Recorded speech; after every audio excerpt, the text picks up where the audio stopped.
अगर आपका भी भगवान के सामने आते ही रोना आ जाता है तो जान ले सही या गलत। राधे राधे दोस्तों, कैसे हो आप सब। आइए दोस्तों जाने भगवान के सामने रोने से क्या होता है। नमस्कार दोस्तों, आज हम आपको भगवान के सामने रोने से क्या होता है इसके बारे में हमारे शास्त्रों में क्या लिखा है और हमारा शास्त्र क्या कहता है इस बारे में विस्तार से जानकारी देने का प्रयास कर रहे हैं। भगवान के सामने वही व्यक्ति रोता है जिसको भगवान पर पूर्ण विश्वास होता है, जो भगवान को अपना आराध्य मानता है, इसके साथ अच्छा होता है तब भी वह रोता है। खुशी के आंसू जिसे कहते हैं, और यदि वह बहुत दुखी होता है तब भी वह रोता है, क्योंकि उसको अपने भगवान पर पूर्ण भरोसा होता है कि चाहे खुशी हो या गम, मेरे भगवान मेरे साथ हैं। वह मेरे साथ कभी अनुचित नहीं होने देंगे और वह हर स्थिति में भगवान को याद करता है। वह व्यक्ति जानता है कि भगवान देर कर सकते हैं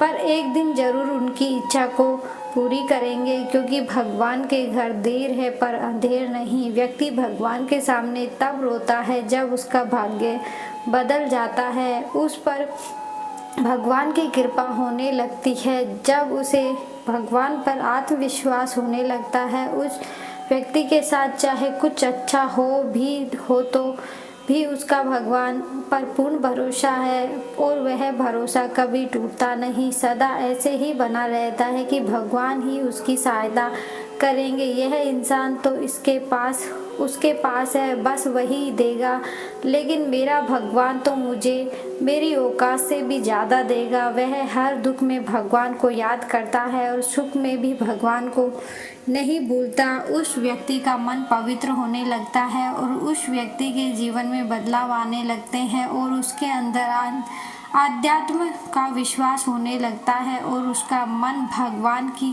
भक्ति में लगने लगता है और वह निरंतर भक्ति की लय को बढ़ाता जाता है। कई भी व्यक्ति भगवान के सामने जब जाता है तो उसका दुख दर्द वह भगवान को बताता है और अपनी खुशी भी भगवान को बताता है और उसका हर पल के लिए धन्यवाद करता है। हमारे मन की हर एक बात भगवान जरूर जानता है। वह अंतर्यामी है, उसने कुछ नहीं छुपा है। वो आपका भविष्य, वर्तमान, भूतकाल सब जानता है। जब किसी व्यक्ति को भगवान के पास जाते ही रोना आता है तो समझो उसके मुसीबतों से जल्दी बाहर निकलना है तो उसे भगवत गीता पढ़ना शुरू कर देना चाहिए, क्योंकि जब कोई दुखी व्यक्ति भगवत गीता पढ़ता है तो उसे बहुत जल्दी भगवान उसी से सही राह दिखा देते हैं और हर मुश्किल से बाहर निकल जाएगा। अगर कोई विधि पूर्वक भगवत गीता पढ़ता है तो उसके जीवन में चमत्कार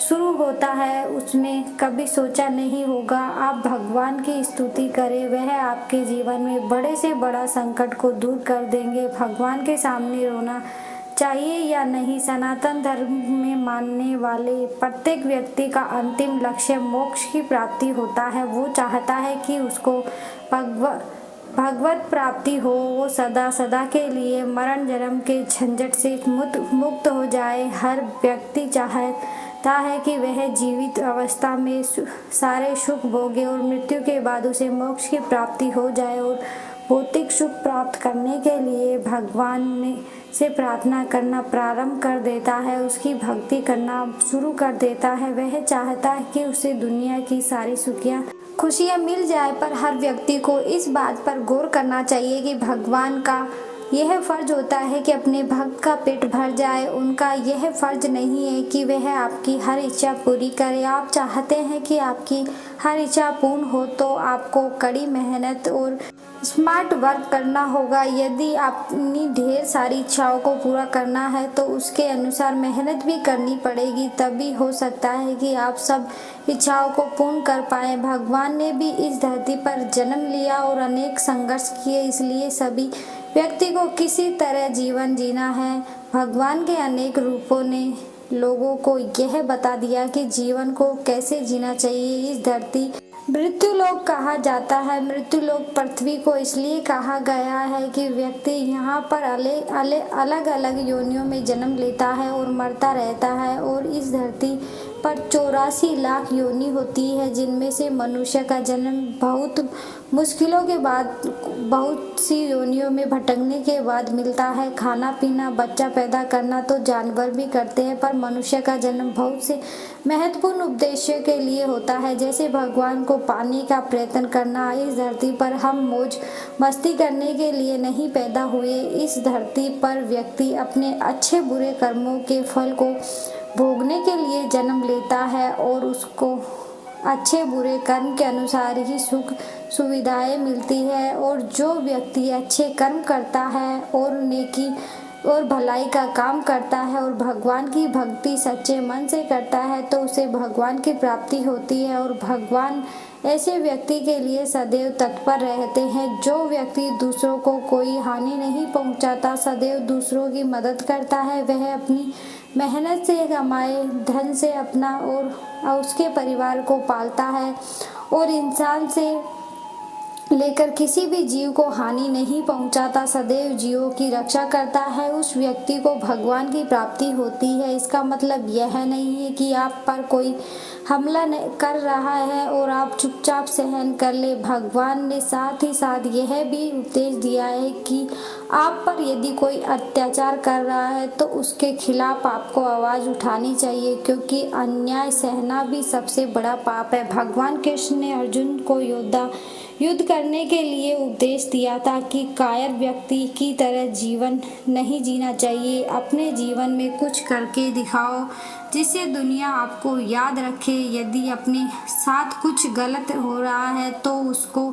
सहन करना कायरता होगी और भगवान कायर लोगों का साथ कभी नहीं देते। जो ईमानदारी पूर्ण जीवन जीता है, इस तरह के व्यक्ति पर भगवान की विशेष कृपा होने लगती है। उसको खुशियाँ ही खुशियाँ मिलती है, बिना मांगे ही उसके सारे दुख कम होने लगते हैं। सबकी परेशानियाँ धीरे धीरे खत्म होने लगती है। वह अपने मन में सदैव अपने इष्ट देव का ध्यान करने लगता है और बस उनको बारे में सोचता रहता है। उसे लगता है कि भगवान मेरे साथ है, उसके साथ बुरा होता है तो भी वह भगवान की इच्छा समझ करता है। ईश्वर की हर एक मर्जी में अपनी मर्जी मानकर चलता है और अच्छा होता है तो भी वह भगवान की कृपा समझता है, उनका श्रवण करता है। व्यक्ति को संसार में सभी लोगों का मन पढ़ने की शक्ति प्राप्त हो जाती है। वह सही और गलत लोगों का आसानी से पहचान जाता है और उसका स्वभाव दूसरों लोगों की तुलना में बहुत ही अलग होता है और कभी किसी की बुराई नहीं करता। शांत प्रवृत्ति का और एक साधारण जीवन जीना पसंद करता है। वह धीरे धीरे मोह माया से दूर होने लगता है। वह भोग विलास की ओर आकर्षित नहीं होता। वह जानता है कि यह सब क्षण भर की चीज है, सदा रहने वाला तो भगवान का प्यार होता है। वह सिर्फ जीवन जीने के लिए भगवान से इतना मांगता है कि उसका परिवार खुशी रह सके। वह गलत तरीके से धन नहीं कमाने की सोचता, वो किसी से एक रुपया भी नहीं लेना चाहता। वह ईमानदारी का जीवन जीना चाहता है। छल कपट उसके मन में नहीं रहता और ना किसी से झूठ बोलता। उसके साथ ही ऐसा माना जाता है कि जो भी व्यक्ति भगवान के सामने रोता है, आंसू बहाता है, तो हमेशा ही भगवान उसकी सहायता करते हैं। किसी और के सामने उसे रोने नहीं पड़ता, उसका भाग्य बदल जाता है। भगवान के सामने रोने से व्यक्ति को कभी किसी और के सामने रोने की जरूरत नहीं पड़ती। भगवान के सामने रोने से हमें परेशानियों से मुक्ति मिलती है।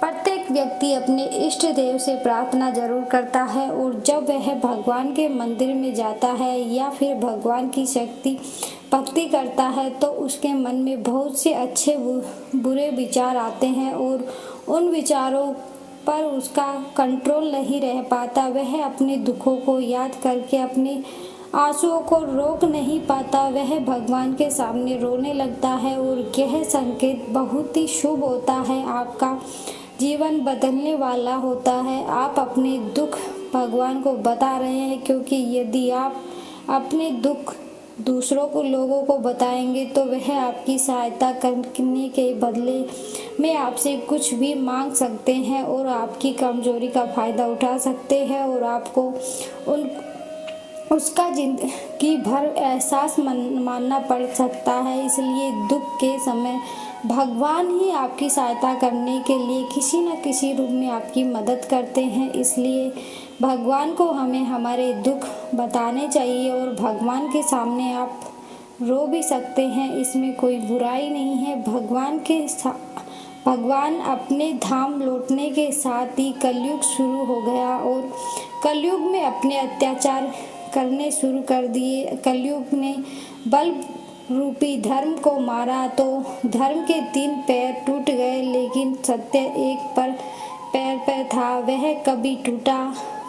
सत्य को पराजित नहीं किया जा सकता। जब बुद्धि भगवान में लग जाए और भगवान बुद्धि वर्ण कर ले तो समझ लेना कि मनुष्य को ज्ञान की प्राप्ति हो गई है। जीवन का व्यवहार भी सत्य पर ही चलता है। लोगों ने धर्म की परिभाषा बदल दी। धर्म के 4 स्तंभ सत्य, दया और पवित्रता है। कलयुग में मनुष्य ने ना तो तप हो सकता है और ना ही भगवान की तरह दयालु हो सकते हैं। केवल सत्य ही है जो पहले की स्थापित था और आज भी स्थापित है। आज के दौर में देश की संस्कृति बिगड़ती जा रही है। कारण है आधुनिक युग के उपकरण, दृष्टि, मन, मोबाइल, टीवी, फिल्म जैसे अनेक साधन सहज उपलब्ध है। आने वाले समय में उसके और भी दुष्परिणाम देखने को मिलेंगे।